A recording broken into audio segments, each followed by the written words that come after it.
Assalomu alaykum va rahmatullohi va barakatuh. Qizlar, yaxshi dam oldinglarmi? Koreya vaqti bilan 7:30 ertalabki. Ma'lumot uchun aytib ketaman. Koreyada yashayotganimga 20 yil bo'lganligi uchun ozgina tillarimda joy-joyga qo'ya olmaydigan holatlar bo'ladi. Bu uchun negativ shart emas, aytib qo'yapman. Xullas, kechagi kaketganlik ko'ylagimga juda ham ko'pchilik shuni fasonni ko'rsating, bichilishini degan ekan. O'shani ko'rsatmoqchiman. O'zi asli o'rgatadigan darajada ilmim yo'q. Endi bilganimcha o'rgatib qo'yaman. Men masalan qilayotganimni ko'rsatib qo'yaman. Qizlar, mana shu kaketka uchun men 30 cm, men o'zimnikini aytyapman. Men 30 cm oldim. Mana materialni shunday taxlab olasiz, orqa oldi uchunda. Taxlab olasiz. Mana shu burchagidan boshlab past tomonga 30 cm olasiz. Mana shu qo'ltig'imizga taxminan 7 yoki 8 cm qoladi shunda. Tepadan 30 cm tushasiz, yelka uchun 20 cm olasiz. Mana shu burchakdan 20 cm. Mana shu joydan ko'krak uchun 25 cm bo'lishi kerak. 5 cm qo'ltiq uchun chiqadi degani bu. Garlavina uchun 7, undan keyin 20 cm dan yelka bo'lgani uchun garlavinani ovarsiz, yelka o'zi chiqib keladi. Yelka o'ylash uchun men masalan 4 tushaman. Undan keyin qo'ltiq uchun 18 ga tushib olaman. Shu bo'ldi. Hech qanaqa qiyinchilik yo'q. Mana shunda siz hozir 4 bilan 18 da ayirib olsangiz, qolgani shu qo'ltiq uchun qoladi. Ya'ni 30 cm dan. Taxminan men hisoblab aytaman. O'zi asli mana shu tepadan boshlab shu yergacha 30 cm bo'ladigan bo'lsa, 30 dan 4 da ayirasiz yelka o'yindiq uchun nech qoladi? 26. 26 dan 18 da ayiradigan bo'lsangiz, taxminan 26 dan 8, to'g'rida 8 cm. Xullas, mana shu qo'ltig'ingizga 8 cm qoldirasiz. O'zi qoladi. Siz xohlamasangiz ham qoladi. Asosiy kerakli joy shu o'yindig'ini qanaqa o'yasiz degan joyga aytyapman. Mana shu qo'ltiq bilan shu taxlam joyida 25 cm bo'ladigan bo'lsa, teng o'rtasini olasiz shuni. Men masalan oldi tomonga 12 cm oldim, bu yoqqa 13 cm. Teng o'rtasini belgilaysizda, mana 30 cm da oxirgi chekkasidan 8 cm tepaga chiqasizda, shuni salgina yoysimon qiling, ko'p emas. Mana o'zi asli ko'p chiqqanim yo'q. To'r burchakdan ozgina 1 cm kirib qo'ysangiz bo'ldi, qizlar. Keyin buni xuddi shunaqa yumalog'ingizni teskarisiga mana shu qo'ltiq bilan mana shu o'rtagacha olib kelib qo'ysangiz, mana o'zi yumaloq bo'lib chiqadi. Mana shu joyni yumaloq qilvormang, qizlar. Rosa ham xunuk chiqadi. Sal to'r burchakdan salgina yumaloq qilib qo'ysangiz bo'ldi. Shunda kechaga tikkanimda sal tekizroq oldi, xuddi to'r burchak emas, yumaloq emas bo'lib chiqadi. Orqa tomoniga nima qilasizlar? Bir xilda. Shu orqa bilan oldini 30 cm olasizda, faqat buni yelkasiga mana bu joyga 1 cm yana qo'shib qo'yasiz, taxminan 31 bo'ladi. Chunki orqaga ketib qolmaslik hisobiga. Qolgan joyi bir xilda bichiladi. Faqat bu yerda raznica nima? Yelkadan boshlab 30 cm tushganingizga yana plus 8 cm qo'shasiz. Shunda mana yo'q yoysimon bo'lib chiqadi. Nima uchun 8? Mana bu 8 ni bu yoqqa olib o'tib qo'ysangiz bo'ldi. Shunda mana bu qo'ltiq bilan mana bu nimasi bir-biriga mana yoysimon bo'lib dumalab ketadi.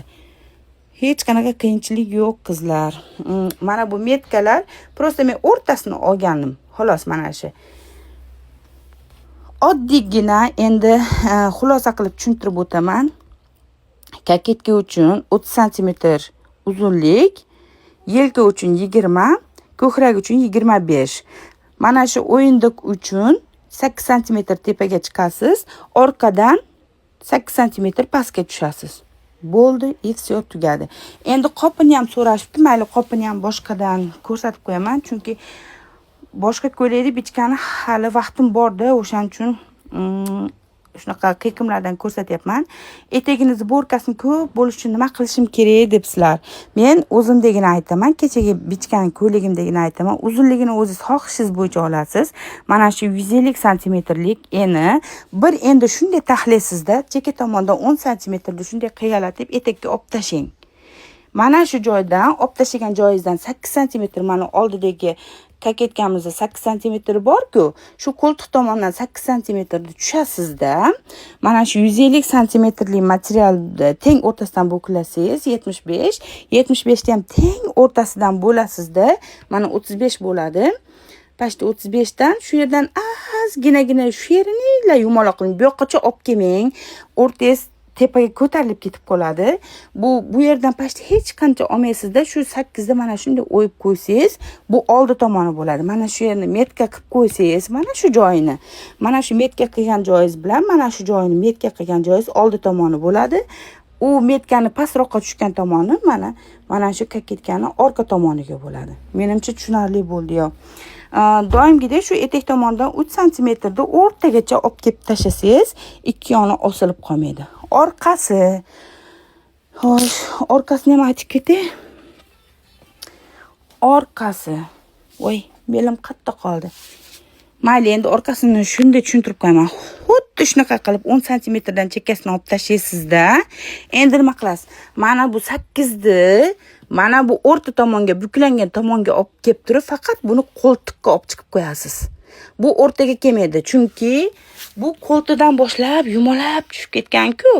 O'shaning uchun buni qo'ltiqdan boshlab yumalatib, o'sha 8 sm shu yergacha olib kelib qo'ysangiz bo'ldi. Qolgan hech qanaqa qiyinchilik yo'q. Zborkani shunaqa tekis ko'p tushish uchun qanaqa qilamiz deganda esinglarda qolsin. Albatta bir endi polni tikishinglar kerak. Agar sizlar klientlar bilan ishlaydigan bo'lsanglar, umuman materialda hech ham ayamasdan mo'l-ko'l qilib bitsanglar, shunaqa tekis, chiroyli, ko'pgina bo'lib chiqadi. Meni o'zimni shunaqa standartni qonunim bor, xolos. Shuni aytib qo'yapman. Keyin mana kecha kuni videoimni tagiga negativ yozma desam ham, bittasi yozib ketdi, gulni teskari qilibsan debdi-da. Shu senga qiyinchilik tug'dirayotgan bo'lsa, sen osmonga qaratib qil.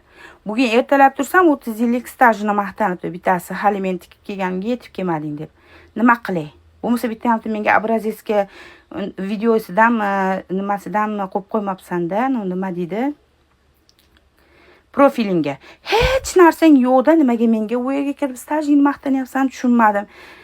Qarochi qizlar, men negativ ko'tara olmayman. Negativ qiladigan hech qanaqa ayb ish ham qilayotganim yo'q. Iltimos, negativ yozmanglar. Agar shunaqa negativlar bo'laveradigan bo'lsa-chi, men to'g'risi shart emas bunaqa profillar yuritishda. Men faqat klientlar bilan ishlayman. Klientlarim xohlagani uchun shu rasmlarni qo'yaman. Xolos, qizlar, menda ayb shu. Negativ yozmanglar. Menimcha tushunarli bo'ldi shekilli qizlar. Xayrli va barokatli bo'lsin. Bir tikib ko'ringlar. Inshaalloh menimcha to'g'ri chiqadi. Sizlarga ham o'xshaydi deb o'ylayman.